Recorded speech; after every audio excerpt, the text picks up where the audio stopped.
Muchas gracias, Patricia, y quiero agradecer muchísimo a la organización del evento porque me siento muy honrada de formar parte de este panel, y con el pasar de los días he visto la calidad de ponentes y expositores que han pasado por esta mesa y me preguntaba, ¿será que voy a dar la talla? ¿Será que lo voy a hacer bien? Porque en la mayoría de los eventos siempre estoy en eventos no tan, con gente de tan alto nivel y que tienen tanta trayectoria internacional, así que espero que mi exposición desde el sector que represento, que es desde la sociedad civil, en la cual hacemos un trabajo de investigación e incidencia en políticas públicas, pueda ser del agrado y sobre todo de interés y para ustedes y para sus trabajos.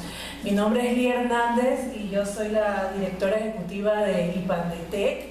Para los que no saben lo que es IPANDETEC es el Instituto Panameño de Derecho y Nuevas Tecnologías. Somos una asociación sin fines de lucro basada en la ciudad de Panamá, que promovemos el uso y regulación de las TICs, tecnologías de la información y comunicación, y la defensa de los derechos humanos en el entorno digital. Nosotros trabajamos estas áreas, pero sobre todo enfocado a cómo se regularía dentro del entorno digital, es decir, dentro del Internet. A pesar de que estamos basados en Panamá, desde un tiempo para acá, aproximadamente 2 años, estamos haciendo un trabajo regional en Centroamérica. Uno, porque Panamá es un país pequeño. 2, porque hemos visto que Centroamérica es un país que le falta mucho por desarrollar en temas de políticas públicas en estas temáticas. Y 3, porque como saben que Panamá lo consideran un paraíso fiscal, los donantes no le quieren dar plata a las organizaciones panameñas. Entonces hay que ampliar las ONG, el espectro de trabajo para poder que valoren el trabajo que uno hace. Porque según muchos donantes pensarán que yo tengo la lavadora en mi casa llena de o en la oficina de la organización. Entonces hemos ampliado el área geográfica de trabajo en todo Centroamérica, lo cual me agrada y me complace mucho. Me quedo un poco cansada porque, por ejemplo, aquí yéndome de México debo ir a Honduras y el próximo mes a Guatemala y demás, y es un poco el ajetreo de estar viajando, pero es una forma de como región consolidarnos, porque si ven, estamos en el medio de 2 potencias. Tenemos a Colombia en el sur, tenemos a México en el norte de Centroamérica, y entonces son 2 países que nos duplican en población. Colombia duplica la cantidad de habitantes, triplica la cantidad de habitantes que tiene casi todo Centroamérica. Entonces es la manera de que en conjunto, como organización centroamericana, se pueda ver un trabajo y un análisis de las políticas públicas a nivel regional. Yo, bueno, ahí les mostraba un poco nuestras áreas de trabajo. Creo que la razón principal por la que estoy aquí, sido considerada para formar parte de este panel, es porque dentro de nuestras áreas de trabajo está el conocimiento libre, está los datos y el gobierno abierto, y está los temas de privacidad. Dentro del conocimiento libre, nosotros trabajamos dentro del capítulo de Creative Commons Panamá, que ayer veía a la expositora, a la chica francesa, no me recuerdo, Marina. ¿Mamá? ¿Cómo? Melanie, ay perdón, le cambié el nombre. Que me parecía conocida su cara, ya recuerdo que de Creative Commons. Y luego también Datos y Gobierno Abierto, participamos en la Alianza para el Gobierno Abierto como sociedad civil, participando en estas mesas de acción que en conjunto el gobierno con otros sectores desarrollan. Y también vemos en los temas de protección de datos y privacidad, y hemos trabajado desde hace 3 años, creo que fue una de las primeras áreas de trabajo que tocamos como organización, en promover en que Panamá tenga una ley de protección de datos.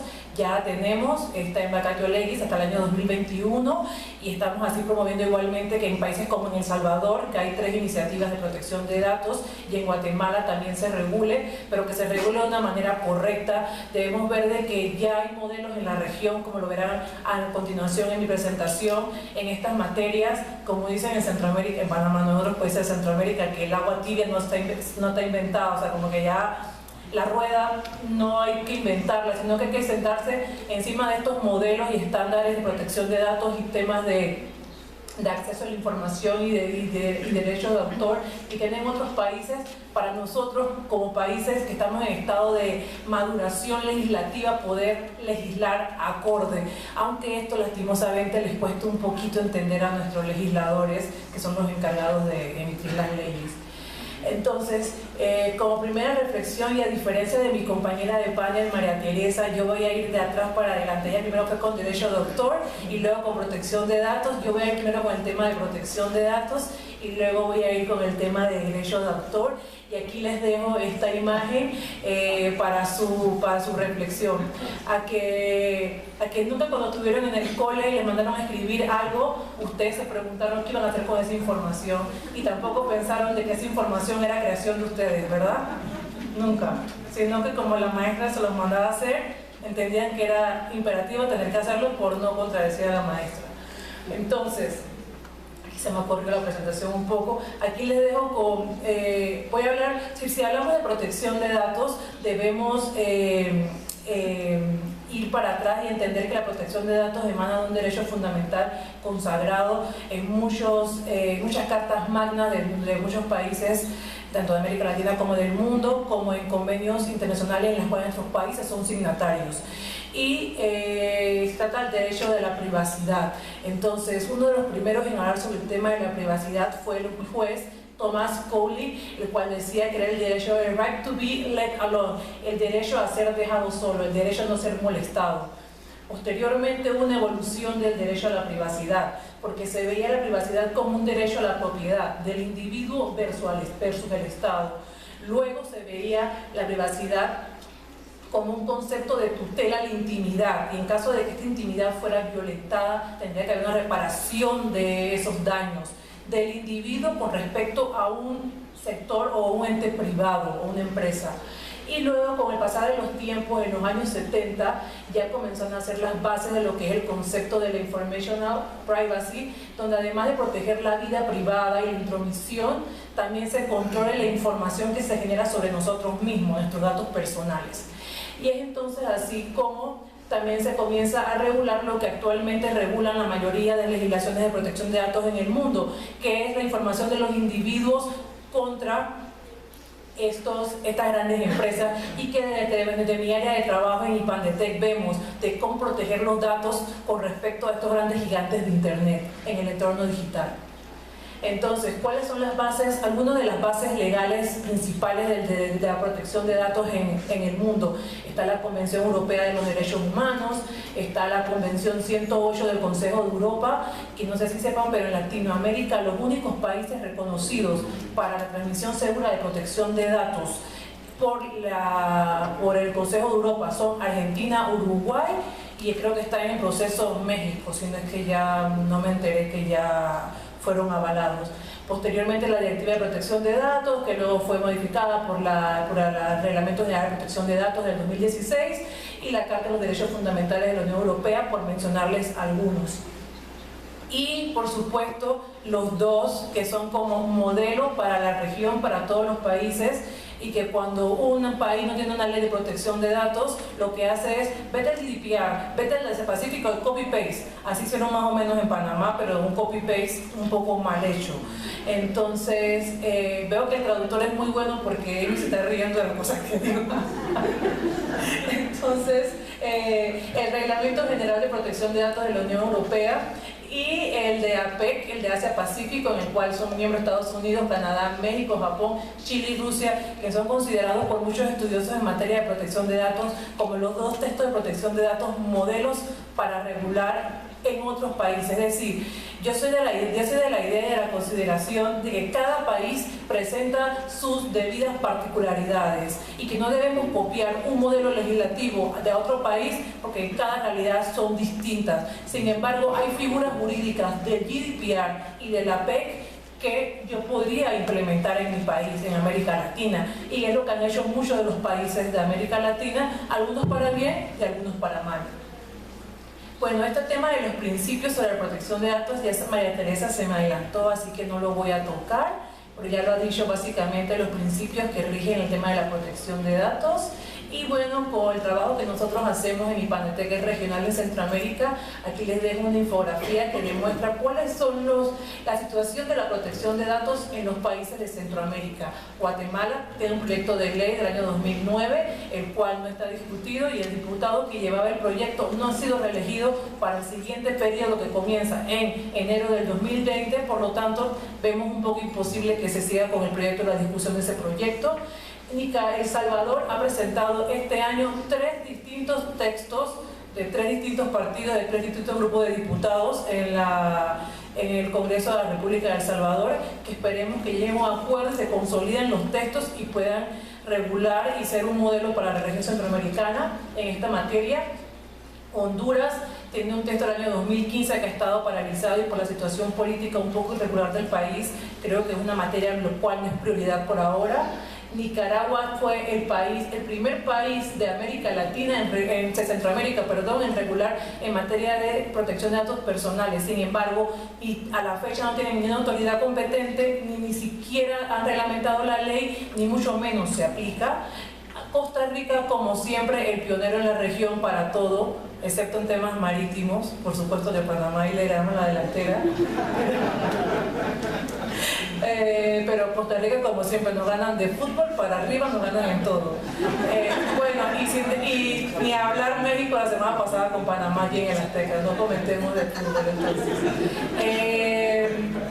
Costa Rica tiene una ley del año 2000, data del año 2011, tiene un reglamento, tiene una autoridad competente que es muy activa en actividades a nivel regional, es muy activa y tiene convenios de colaboración, por ejemplo, con la Autoridad Española de Protección de Datos.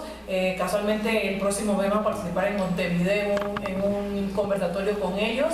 Y Panamá, que acaba de sancionar su ley, acaba de ser firmada por el presidente de la República en el mes de marzo, entra en aplicación en el año 2021, por lo cual tenemos un arduo y gran trabajo por delante para concientizar a la población acerca de este tema.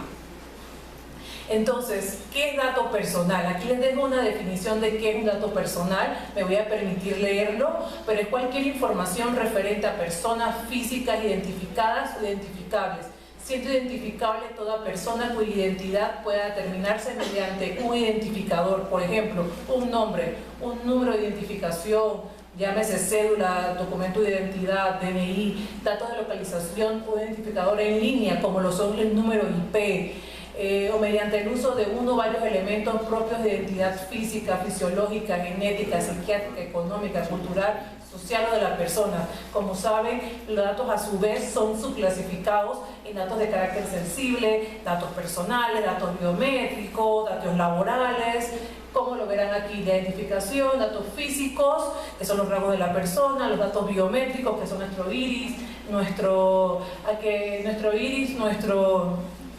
huella dactilar. La gente que cree que el teléfono celular lo conoce ya porque pasa la mayor parte del tiempo con ellos, pero no, es que tienen reconocimiento facial, los números de contacto, la identificación.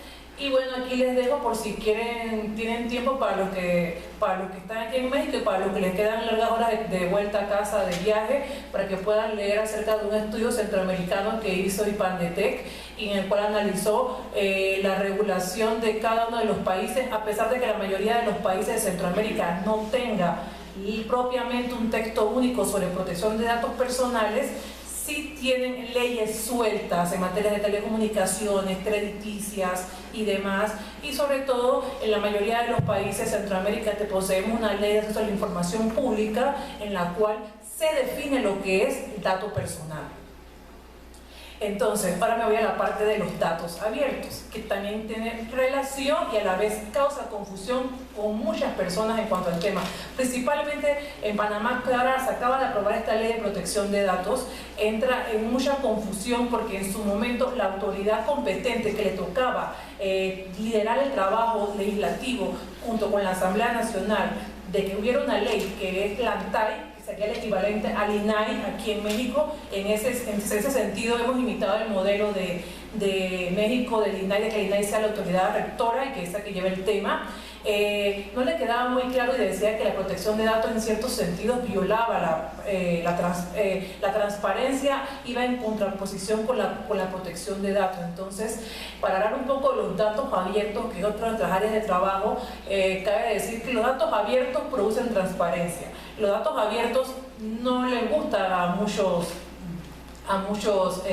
políticos o gobernantes. Por ejemplo, yo cabe destacar que en Panamá todavía estamos esperando que en el periodo pasado de 5 años suban sus declaraciones de bienes, o que suban los diputados el desglose de sus planillas, que sería como la nómina de los empleados que tenían bajo su puesto de diputado. Y por otro lado, hay países modelos en la región como Chile, que tienen una ley de lobby, que cada diputado que tenga una reunión con alguien se debe anotar quién es la persona y para qué es el tema que se va a hablar. Entonces, hay muchos extremos en cuanto a temas de avances en materia de transparencia y los datos abiertos para la gestión pública. Entonces, ¿cuáles son las principales bases legales en materia de datos, gobierno y la transparencia? Son las constituciones nacionales, la ley de acceso a la información pública, que por ejemplo, en este sentido, en Centroamérica ahora van a ver los países que tienen y no tienen ley de protección de datos. Luego está el Open Government Partnership, el OGP. El OGP fue una iniciativa que nació bajo la administración del presidente Obama, que lo que hace es fomentar el tema de la transparencia, la liberación de datos en formatos abiertos, como mencionaba uno de los expositores que estuvo el día 1, en formatos como no PDF cerrados, CVS, DocDocs, documentos que puedan luego ser utilizados tanto por el ciudadano como por estudiantes, para con esos datos hacer aplicaciones o utilizarlos para cualquier medio que produzca o promueva innovación. O sea, los datos abiertos pueden ser utilizados para muchos fines. Entonces, el OGP, los países se adherieron a este OGP. Panamá fue uno de los primeros 12 países a adherirse al OGP, junto con Honduras en Centroamérica. Y aunque no lo crean, la gente piensa que este tipo de cosas son de adherirse y ya como gratis. No, los gobiernos, dependiendo de qué tipo de gobierno, pagan aproximadamente $50.000 para pertenecer al OGP, y lo que hace el OGP es darle un seguimiento de las políticas de transparencia gubernamental interno de cada gobierno, y ve cómo la institución, cómo el órgano rector de los temas de la transparencia ve y vela porque las demás entidades del Estado de su país liberen datos de manera correcta. Entonces, es una buena iniciativa. Actualmente en varios países de Centroamérica, Costa Rica, Honduras y Panamá, estamos en el 4.º plan de acción, y los planes de acción se dividen en mesas de trabajo. En cada una de las mesas de trabajo se dice cómo se quiere ayudar a liberar estos datos abiertos, y ustedes pueden acceder a sitios web como datosabiertos.gov.pa o Datos Abiertos El Salvador. Son modelos de cómo desde la sociedad civil y desde el gobierno han subido datos en formatos libres para que sean usados por el ciudadano. Y bueno, y luego está la Carta Internacional de Datos Abiertos, que también en la cual se han afiliado muchos estados, y la cual tiene más que todo de estándares y parámetros para la apertura de los datos abiertos. Entonces, aquí tengo una infografía que se lee menos que la anterior, lo siento, y la cual habla acerca de las leyes de acceso a la información pública que existen en Centroamérica. En Panamá data del año 2002, en Guatemala 2008, en Honduras 2006, Nicaragua 2007, El Salvador 2011, y adivina, le ganamos a Costa Rica en algo en Centroamérica, porque no tiene ley. Costa Rica no tiene ley, y es un trabajo que mis colegas de la sociedad civil vienen trabajando grande y arduamente en promover estos datos. Es una de las comunidades, junto con Guatemala, de la sociedad civil en temas de datos y gobierno abierto más activos, que más producen. Existen laboratorios de innovación pública y cívica en Guatemala y en Costa Rica, en el cual hacen proyectos en base a datos abiertos. Sin embargo, nos preguntamos, ¿cómo es que un país que trabaja tanto con estos temas aún no tiene una ley de acceso a la información pública? Y tiene ya, creo que desde hace 2 años que se comenzó a retomar el tema, y nada, así que esperemos y abogamos que el presidente Alvarado sea el que sancione esta ley finalmente. Y bueno, para entrar a cuál sería la problemática en cuanto al tema de la protección de datos y acceso a la información pública. Como ven, son dos temas que pueden ir de manera paralela, se pueden trabajar de manera paralela, pero a la vez pueden traer confusión a la gente. En un mundo tan interconectado, en el cual la mayoría de los servicios online son gratuitos, en la que la mayoría de los flujos constantes de información y datos, como decía uno de los expositores, la información y la data es poder. La data es el nuevo petróleo hoy en día. No somos conscientes de todo lo que vale nuestra información y de lo poco que le damos el valor a la misma. La cultura de la privacidad y el tema de protección de tus datos está muy de moda, sin embargo aún falta por reforzarlo. Creo que no es necesario, sino que también es importante que venga desde casa, desde adentro. Y el tema de la bidireccionalidad de derechos que verán adelante, que son, por una parte, en la protección de datos hay una autodeterminación informativa o libertad informática. ¿Qué quiere decir con esto? Que yo puedo decidir qué datos míos pongo a disposición y qué datos quiero que estén a disposición de un tercero. Esto emana del principio, uno de los derechos fundamentales de la protección de datos, que es el derecho al consentimiento. Yo consiento qué dato mío pueda ser utilizado por un tercero. Sin embargo, en los datos abiertos, en el tema de datos abiertos y transparencia, el derecho fundamental que emana aquí es el derecho al acceso a la información pública o el acceso libre. Es decir, yo como ciudadano tengo derecho a solicitar cualquier información sobre mi persona que esté en posesión de un ente público, o cualquier información en la que yo tenga interés, siempre y cuando no esté entre algunas de las causales restrictivas que ponen las leyes de acceso a la información pública, como son temas de seguridad pública, patentes de invención que están en proceso de registro, o convenios o tratados internacionales que están en temas de negociación. Entonces ahí entran esos dos conflictos. ¿Cómo es que de repente era el debate que existía en Panamá? ¿Cómo es que de repente yo tengo que proteger mis datos, que son mi cédula, mi nombre y mis documentos de identidad, pero en el nodo de transparencia, que es la parte de transparencia que deben tener todos los sitios web gubernamentales en la República de Panamá, aparece mi nombre, mi cédula, mi domicilio casi y cuánto gano? Que esto se ha prestado para muchos países, se ha prestado para el tema de hacer secuestro express y para temas de crimen organizado. Entonces, por esto, desde mi humilde opinión, recomiendo, sé que a veces, digo, yo soy abogada de formación, a diferencia de muchos de los que nos han acompañado aquí, a veces los abogados tenemos una posición un poco más restrictiva en cuanto como ceñida a la ley o ceñida al derecho, pero yo me considero que soy bastante flexible en cuanto a estos temas. Entonces, aquí están los dos derechos que se entran en contraposición en cuanto al acceso a la información y a la protección de datos. ¿Y qué podríamos hacer en estos temas? En el tema de datos y gobernanza existen muchas maneras de poder tratar los datos. Existen muchas formas de tratar los datos, de manejarlos, de cuidar la calidad de los datos, cómo se deben.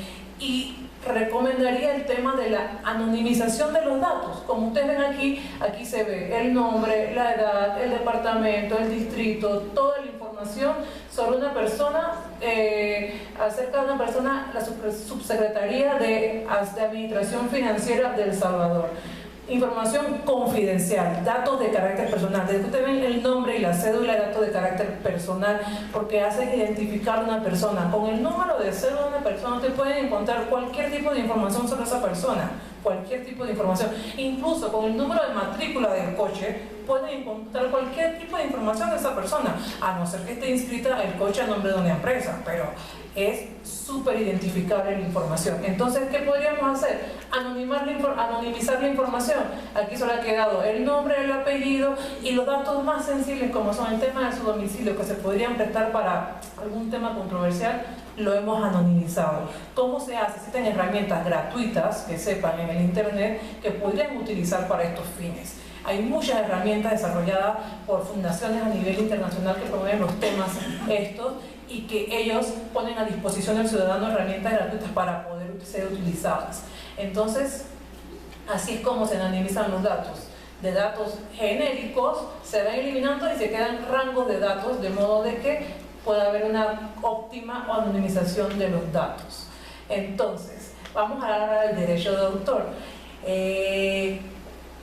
Como les decía, no soy una abogada súper, estoy como un poco ecléctica en cuanto a mis posiciones de derecho, de que estudié derecho, y como uno estudia derecho, como que todo lo que la ley dice, eso es lo que es, y tienes que ir ceñido al derecho. Pero por otra parte, por el área de trabajo que me ha tocado desempeñar de la sociedad civil, los temas de derechos digitales, hemos comenzado a entender las cosas y a trabajar, y como decía Melanie ayer, hay muchos abogados de copyright, pero hay muy pocos abogados que defiendan el dominio público. Entonces yo soy una abogada que mejor defiendo el mix entre dominio público y copyright, que es Creative Commons. Entonces promovemos licencia de tipo libre para que cada autor diga qué es lo que quiere poner a disposición. O sea, al final la obra es tuya.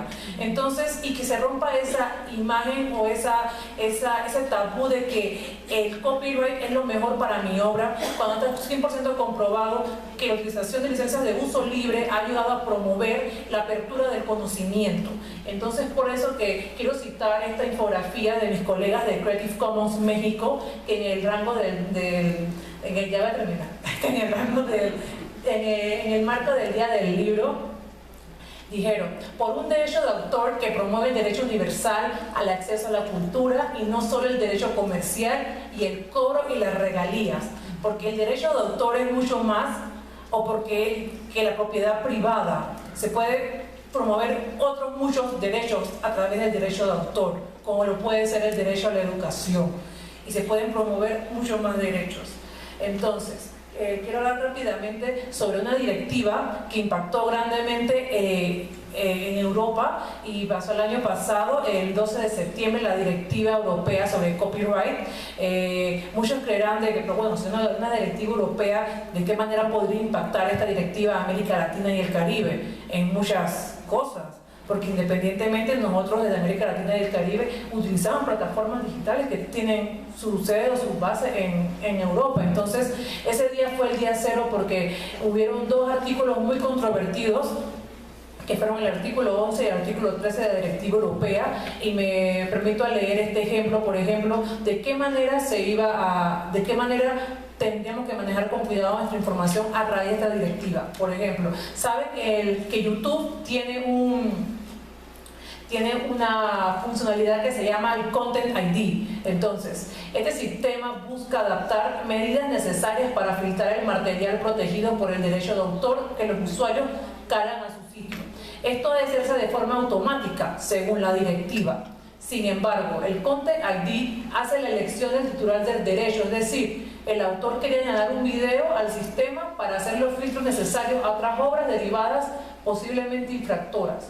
Por las infracciones cometidas de derecho de autor se recibe un reclamo de Content ID, y ahora esto, con la aprobación de la directiva, va a cambiar y tomará otras connotaciones que podrían ser responsables a las plataformas de contenidos y también a los usuarios. ¿Se imaginan a todos los usuarios que suben o bajan información, viéndose el Tribunal Europeo atrás de todo el mundo, las autoridades europeas en la materia atrás de todas estas personas haciendo esto? Entonces, luego está el artículo 11, que trata sobre las publicaciones de prensa en lo relativo a los usos digitales, que involucra las publicaciones de noticias en sitio web.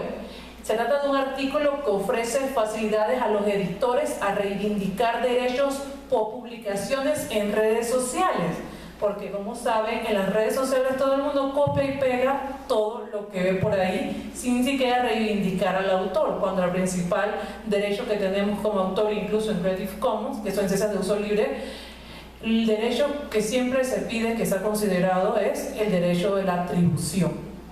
Entonces, esto fue el día cero, el 12 de septiembre. A raíz de esto, un grupo de asociaciones de la sociedad civil latinoamericana, de Brasil, de Colombia, de Paraguay, de Chile, de México, Panamá, hemos emitido una especie de comunicado, como un paper, en el cual lo hemos denominado la Directiva Europea de Derecho de Autor y su impacto en los usuarios de América Latina y el Caribe desde la perspectiva de la sociedad civil. y en ella hemos anotado una serie de puntos que consideramos sensibles y por los cuales creemos que esta directiva no únicamente impactará a las personas dentro del territorio de la Unión Europea, sino también fuera de ella. ¿Por qué? Porque los usuarios latinoamericanos verán recortada su libertad de expresión, porque los filtros automáticos y su falta de responsabilidad ante los usuarios locales. Los filtros automáticos facilitan los riesgos de vigilancia y aumentan la homogeneidad económica. Hay muchas restricciones en cuanto a la competencia y la innovación en esta directiva. El impacto en la diversidad de información y pluralismo de medios. Un modelo incorrecto para la legislación local, con solo unas cuantas reglas nuevas. Y la directiva es un mal ejemplo de relación Estado y participación ciudadana en los procesos legislativos. En este sentido, Europa se copió de América Latina, no América Latina de Europa, porque lo que hicieron fue que despertabas y ya estaban discutiendo el tema de la directiva. Nos enterábamos como que ya están en el Parlamento y van a aprobar el tema de la directiva.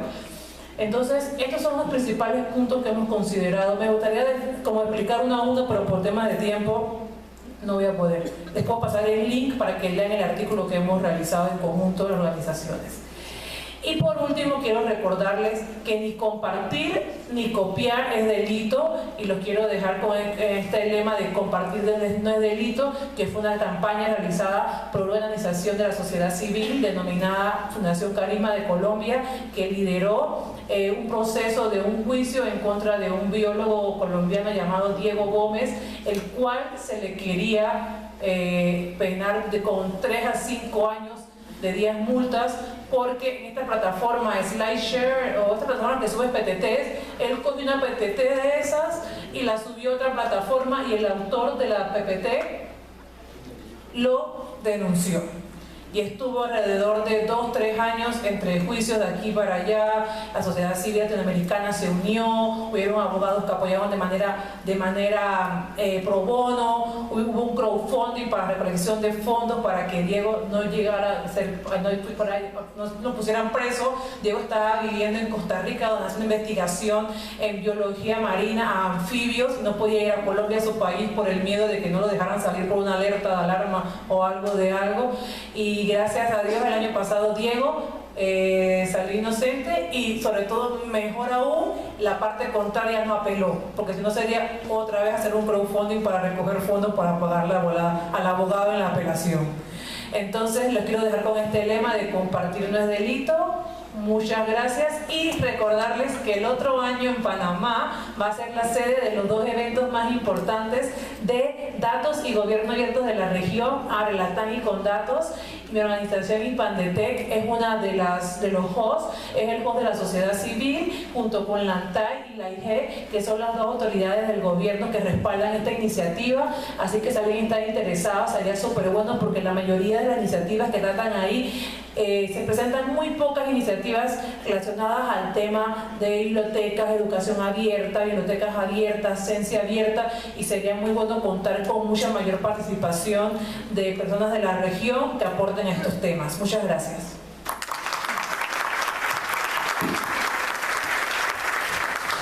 Muchísimas gracias, doctora Lía. Brillante su